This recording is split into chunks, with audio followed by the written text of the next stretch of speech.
awak geus sabaraha taun sia teh awak hirup di dunia. Geus aya kan 60 tahun. Saeutik deui ka target Kangjeng Nabi. Mun kurang mun leuwih-leuwih terserah.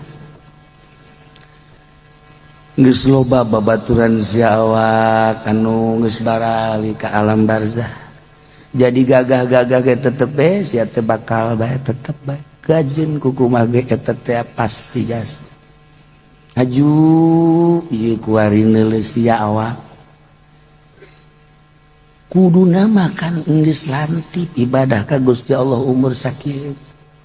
Geus ulah aya kegiatan-kegiatan urusan-urusan bangsa nu teu paruguh. Geus wajar sia teh ngadeukeutkeun diri ka Gusti Allah. Geus ulah loba kegiatan da geus kolot.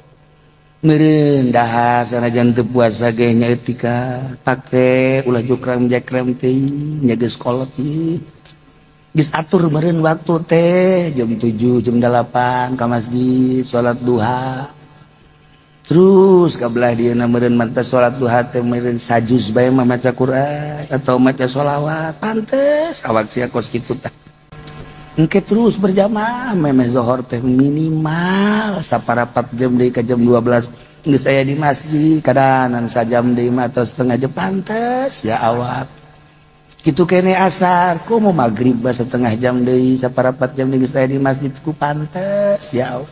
Geus di magrib mah ulah balik ka isya.